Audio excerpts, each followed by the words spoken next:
जय जगन्नाथ नमस्कार आम पौराणिक भाषा यूट्यूब चैनल को आपण मानक स्वागत करुछु। आसंतु पौराणिक कथारे पवित्र माघ मासर महात्मा सहित माघ व्रतर किछि विशेष विधि विधान जानिबा। भिडियोटी को समस्ते शेष पर्यंत देखंतु बहुत दिव्य सूचना अछि जानि परिबे। आम हिंदू धर्म रे 12टी मास मध्यरे अनेक मास अति पवित्र और धर्मर मास रहिछि। जेपरि समस्त मास मध्यरे कार्तिक मास अति पुण्यर मास, ठीक सेहीपरि पवित्र माघ मास मध्य अति पुण्यर मास। शास्त्र कथानुसारे दीर्घ दिनर व्रत उपवास तपस्या भगवानଙ୍କର पूजा आराधना दान धर्म रे जो पुण्य प्राप्त होई न थाए, माघ मासर प्रातः स्नान भगवान श्री सूर्य नारायण को जलदान सहित भगवान श्री विष्णुଙ୍କର पूजा आराधना रे ताहाठारु अधिक पुण्य प्राप्त होइथाए।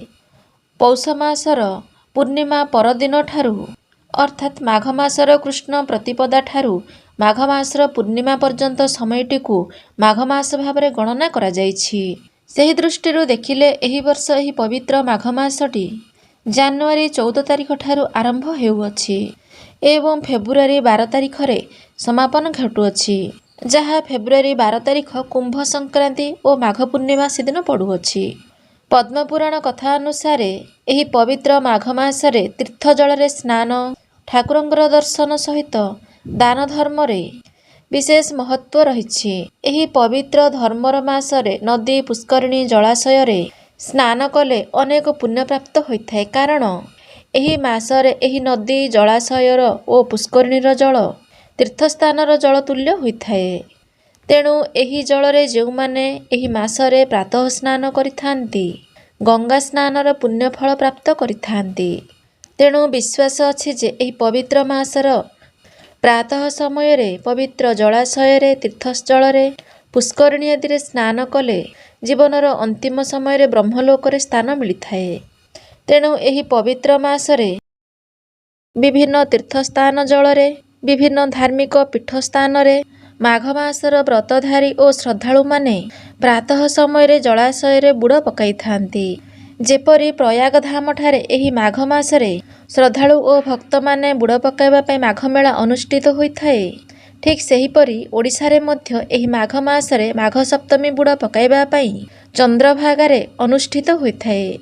तेणु एही पवित्र माघ मासरे विभिन्न तीर्थस्थान जलरे बुड़ पकाई भगवान श्री सूर्य नारायण को जल अर्घ्य अर्पण करी श्रीहरि भगवान विष्णु को आराधना करिवार विधि रहिछि। जो माने एही पवित्र माघ व्रत करिवा पई चाहुचंदी किंबा माघ व्रत करिथांती सेमाने साधारणतः एही मास सारा प्रातः समय स्नान करिथांती। सूर्य उदय पूर्व सूर्य नारायण को आवाहन करी जलदान करती। जलाशय निकटरे बालुका पूजा करिथांती। माँ बृंदादेवींकर पूजा आराधना सहित भगवान श्रीहरि विष्णुଙ୍କର पूजा आराधना करिथांती। जो माने मास सारा करि पारंती नाही सेमाने चाहि माघ सप्तमी ठारू मध्य पूर्णमी पर्यंत करिपारिबे। एहा छड़ा जो माने चाहुचंती माघ मासर किछि धर्म पुण्य अर्जन करिबा पई मास सारा हबिष करिपारिबे नाही, मास सारा प्रातः स्नान करिपारिबे नाही, तेबे एही माघ सप्तमी दिन चंद्रभागारे प्रातः समय बुड़ पकाई सूर्य नारायण को जलदान करने सहित भगवान श्रीहरि विष्णु को दर्शन करिले मध्य अनेक पुण्य प्राप्त करिथांती। मास सारार समस्त पुण्य मध्य प्राप्त करिथांती। एही वर्ष एही पवित्र चंद्रभागा स्नानटी माघ मासर शुक्ल पक्षर सप्तमी तिथिटी फेब्रुआरी 4 मंगलवार पड़ुअछि। एही दिन चंद्रभागारे महास्नान हेबा सह आम प्रयाग धामरे कुंभ स्नान मध्य हेउअछि। एही चंद्रभागा स्नानटी केवल माघ मासर शुक्ल पक्षर सप्तमी तिथि रे होइथाए। माघ मासर माघ व्रत समस्ते करिपारिबे, किंतु घरर वयोज्येष्ठ पुरुष महिला माने एही माघ मासर व्रतटी को अधिकांश करिथांती धर्म और पुण्य अर्जन करिबा पई। साधारणतः जो माने एही माघ मासर व्रत करिबा पई चाहुचंती माघ मासर कृष्ण प्रतिपदा दिन प्रातः समय जलाशय स्नानादि कार्यक्रम समापन करी मास सारा व्रत करिबा पई संकल्प करिथांती एवं एही दिन ठारू प्रत्येक दिन ब्राह्म मुहूर्तरू स्नान करी सूर्य नारायण को जलदान करी भगवान श्रीहरि विष्णु को आराधना करिथांती। अर्थात एही मासर महात्म्य एही कि जे ब्राह्म मुहूर्तरू प्रातः स्नान ବାଲୁକା ପୂଜା, ମା ବୃନ୍ଦାବତୀଙ୍କର ଦିବ୍ୟ ପୂଜା ଆରାଧନା ସହିତ ଓ ଭଗବାନ ଶ୍ରୀହରି ବିଷ୍ଣୁଙ୍କର ନାମ ଚିନ୍ତନ ସହିତ ଭଗବାନ ଶ୍ରୀହରି ବିଷ୍ଣୁଙ୍କର ପୂଜା ଆରାଧନା କରି ଧର୍ମ ଓ ପୁଣ୍ୟ ଅର୍ଜନ କରାଯାଏ।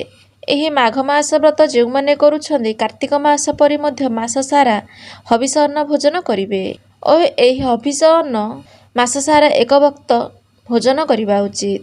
ଯେଉଁମାନେ ଏହି ମାଘ ମାସରେ ମାସ ସାରା ହବିଷ କରିବା ପାଇଁ ଚାହୁଁଛନ୍ତି ପିଆଜ ରସୁଣରୁ ପ୍ରସ୍ତୁତ ଖାଦ୍ୟ, ମୂଳ, ସଜନା ଛୁଇଁ ଓ ବରକୋଳି, ବିଶେଷ କରି ବରକୋଳି ଏହି ମାଘ ମାସରେ ଓ ମୂଳା ମଧ୍ୟ ଏହି ମାଘ ମାସରେ ଖାଇବା ଉଚିତ ନୁହଁ।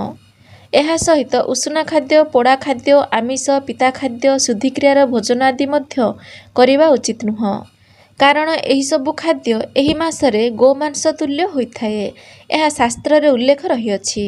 ଏହି ମାସ ସାରା ଯେଉଁମାନେ ହବିଷ କରିବା ପାଇଁ ଚାହୁଁଛନ୍ତି ପରନିନ୍ଦା, ପରଚର୍ଚ୍ଚା ସହିତ ଚୁଟି, ନଖ ଇତ୍ୟାଦି କାଟିବାରୁ ନିବୃତ୍ତ ରହିବାକୁ ହୋଇଥାଏ। ଅର୍ଥାତ୍ ମାସ ସାରା ଶରୀରରେ ତେଲ ଲଗାଇବେ ନାହିଁ, ନଖ, ଚୁଟି ଇତ୍ୟାଦି କାଟିବେ ନାହିଁ, ପରନିନ୍ଦା, ପରଚର୍ଚ୍ଚା ଆଦି କରିବେ ନାହିଁ। ଏହିପରି କିଛି ନିଷ୍ଠାରେ ରହି ମାଘ ମାସର ବ୍ରତଟିକୁ କରିବା ପାଇଁ ହୋଇଥାଏ ଓ ଏହା ସହିତ ମାଘ ମାସର ପୂର୍ଣ୍ଣିମା ଦିନ ଏହି ବ୍ରତଟିକୁ ଉଦଯାପନ କରାଯାଇଥାଏ। ଏହି ମାଘ ମାସର ବ୍ରତଟି ଯେଉଁମାନେ କରିଥାନ୍ତି ସେମାନେ ସାଧାରଣତଃ ଦୁରାରୋଗ୍ୟରୁ ପ୍ରଥମେ ମୁକ୍ତି ପାଇଥାନ୍ତି, ଧନ ସମ୍ପତ୍ତି, ସୁଖ ସୌଭାଗ୍ୟ ପ୍ରାପ୍ତ କରିଥାନ୍ତି ଓ ସନ୍ତାନହୀନମାନେ ମଧ୍ୟ ଉତ୍ତମ ସନ୍ତାନ ପ୍ରାପ୍ତ କରିଥାନ୍ତି। ଏହିପରି କେତେକ ପୁଣ୍ୟଫଳ ପ୍ରାପ୍ତ କରିଥାନ୍ତି ବୋଲି ମତ୍ସ୍ୟ ପୁରାଣରେ ଉଲ୍ଲେଖ ରହିଅଛି। ଏହାଛଡ଼ା ଏହି ପବିତ୍ର ମାଘ ମାସରେ ଭଗବାନ ଶ୍ରୀ ସୂର୍ଯ୍ୟନାରାୟଣଙ୍କୁ ନିଷ୍ଠାରେ ପୂଜା ଆରାଧନା କରିବାର ବିଶେଷ ବିଧି ରହିଛି। କାରଣ ଏହି ମାଘ ମାସର ବିଶେଷ ଦିନମାନଙ୍କ ମଧ୍ୟରେ ସଙ୍କଟ ଚଉଠି, ତ୍ରିବେଣୀ ଅମାବାସ୍ୟା, ଶ୍ରୀପଞ୍ଚମୀ, ମାଘ ସପ୍ତମୀ, ଭୌମ୍ୟ ବଡ଼ ଏକାଦଶୀ ଏବଂ ମାଘ ପୂର୍ଣ୍ଣିମା ଅତି ଦିବ୍ୟ ଓ ମହତ୍ତ୍ୱପୂର୍ଣ୍ଣ ଦିନ ଅଟେ। ଏମାନଙ୍କ ମଧ୍ୟରେ ମାଘ ସପ୍ତମୀଟି ଭଗବାନ ଶ୍ରୀ ସୂର୍ଯ୍ୟନାରାୟଣଙ୍କର ଜନ୍ମଦିନ। ଅର୍ଥାତ୍ ମାଘ ମାସର ଶୁକ୍ଳପକ୍ଷର ସପ୍ତମୀ ତିଥିରେ ଭଗବାନ ଶ୍ରୀ ସୂର୍ଯ୍ୟନାରାୟଣ ଆବିର୍ଭାବ ହୋଇଥିଲେ। ଏବଂ ଏହା ସହ ଏକ ପୌରାଣିକ କଥା ରହିଅଛି ଯେ ଭଗବାନ ଶ୍ରୀକୃଷ୍ଣଙ୍କର ପୁତ୍ର ଶାମ୍ବ ଅଭିଶପ୍ତ ହୋଇ ଶ୍ରୀକୃଷ୍ଣଙ୍କର ନିର୍ଦ୍ଦେଶ କ୍ରମେ ଓ ନାରଦ ମୁନିଙ୍କର ପରାମର୍ଶ କ୍ରମେ କୁଷ୍ଠବ୍ୟାଧିରୁ ମୁକ୍ତ ହେବା ପାଇଁ ଏହି ସୂର୍ଯ୍ୟକ୍ଷେତ୍ର ଅର୍ଥାତ୍ ଏହି ଚନ୍ଦ୍ରଭାଗାରେ ଭଗବାନ ଶ୍ରୀ ସୂର୍ଯ୍ୟନାରାୟଣଙ୍କୁ ଆରାଧନା କରିଥିଲେ ଓ ଭଗବାନ ଶ୍ରୀ ସୂର୍ଯ୍ୟନାରାୟଣଙ୍କର କୃପାରୁ ଶାମ୍ବ ଦଶମୀରେ ଶାମ୍ବ କୁଷ୍ଠବ୍ୟାଧିରୁ ଆରୋଗ୍ୟ ଲାଭ କରିଥିଲେ ଏବଂ ଏହି ମାଘ ସପ୍ତମୀରେ ଚନ୍ଦ୍ରଭାଗାରେ ବୁଡ଼ ପକାଇ ସୂର୍ଯ୍ୟନାରାୟଣଙ୍କ ଠାରୁ ମଣି ବିଗ୍ରହ ପ୍ରାପ୍ତ କରିଥିଲେ ଓ ଏହା ସହିତ ସମ୍ପୂର୍ଣ୍ଣ କୁଷ୍ଠବ୍ୟାଧିରୁ ମଧ୍ୟ ମୁକ୍ତ ହୋଇଥିଲେ। ତେଣୁ ପବିତ୍ର ଚନ୍ଦ୍ରଭାଗାକୁ ସୂର୍ଯ୍ୟନାରାୟଣଙ୍କର ତୀର୍ଥକ୍ଷେତ୍ର ସହିତ ଗଣନା ମଧ୍ୟ କରାଯାଉଛି। ତେଣୁ ଏହି ଚନ୍ଦ୍ରଭାଗାରେ ପ୍ରତିବର୍ଷ ଏହି ପବିତ୍ର ମାଘ ସପ୍ତମୀରେ ମାଘ ମେଳା ମଧ୍ୟ ଅନୁଷ୍ଠିତ ହେଉଅଛି। ଏହି ପବିତ୍ର ମାଘ ସପ୍ତମୀଟି ତିଳ ସପ୍ତମୀ ଭାବରେ ମଧ୍ୟ ପରିଚିତ। ପୌରାଣିକ ମାନ୍ୟତା ରହିଅଛି ଯେ ଏହି ମାଘ ସପ୍ତମୀ ବା ତିଳ ସପ୍ତମୀ ଦିନ ବ୍ରାହ୍ମ ମୁହୂର୍ତ୍ତରୁ ଚନ୍ଦ୍ରଭାଗାରେ ବୁଡ଼ ପକାଇ ଭଗବାନ ଶ୍ରୀ ସୂର୍ଯ୍ୟନାରାୟଣଙ୍କୁ ତିଳ ସହିତ ଜଳ ଅର୍ଘ୍ୟ ଅର୍ପଣ କଲେ ଓ ସୂର୍ଯ୍ୟନାରାୟଣଙ୍କୁ ପୂଜା ଆରାଧନା କଲେ ବିଭିନ୍ନ ପ୍ରକାର ଦୁରାରୋଗ୍ୟରୁ ମନୁଷ୍ୟ ମୁକ୍ତ ହୋଇଥାଏ। ତେଣୁ ଜୀବନରେ ଥରୁଟିଏ ହେଲେ ମଧ୍ୟ ଏହି ପବିତ୍ର ସୂର୍ଯ୍ୟକ୍ଷେତ୍ର ଚନ୍ଦ୍ରଭାଗାରେ ପବିତ୍ର ମାଘ ସପ୍ତମୀରେ ବୁଡ଼ ପକାଇବା ଉଚିତ। ଯେଉଁମାନେ ଏହି ମାଘ ବ୍ରତ କରିବା ପାଇଁ ଚାହୁଁଛନ୍ତି ଏହି ପବିତ୍ର ଚନ୍ଦ୍ରଭାଗାର ପବିତ୍ର ଜଳରେ ମାଘ ସପ୍ତମୀରେ ବୁଡ଼ ପକାଇ ଭଗବାନ ସୂର୍ଯ୍ୟନାରାୟଣଙ୍କୁ ଏବଂ ଭଗବାନ ଶ୍ରୀହରି ବିଷ୍ଣୁଙ୍କୁ ପୂଜା ଆରାଧନା କରନ୍ତୁ ଏବଂ ଅନେକ ପୁଣ୍ୟ ପ୍ରାପ୍ତି କରିବା ସହ ବିଭିନ୍ନ ଦୁରାରୋଗ୍ୟରୁ ମୁକ୍ତ ରୁହନ୍ତୁ। ଇଏ ଥିଲା ପବିତ୍ର ମାଘ ମାସ ମାହାତ୍ମ୍ୟର କିଛି ଦିବ୍ୟ ସୂଚନା। ଯଦି ଆପଣମାନଙ୍କୁ ଆମର ଏହି ସୂଚନାଟି ଭଲ ଲାଗିଥାଏ ନିହାତି ଭିଡ଼ିଓଟିକୁ ଲାଇକ୍ କରିବେ, ସେୟାର କରିବେ, ସମସ୍ତଙ୍କ ପାଖକୁ ଭିଡ଼ିଓଟିକୁ ନିହାତି ଭାବରେ ପଠାଇବେ ଏବଂ ଏହିପରି କିଛି ଦିବ୍ୟ ଆଧ୍ୟାତ୍ମିକ ଭିଡ଼ିଓ ଦେଖିବା ପାଇଁ ନିହାତି ଆମ ଚ୍ୟାନେଲକୁ ଗୋଟେ ସବସ୍କ୍ରାଇବ୍ କରିବେ। ଜୟ ଜଗନ୍ନାଥ।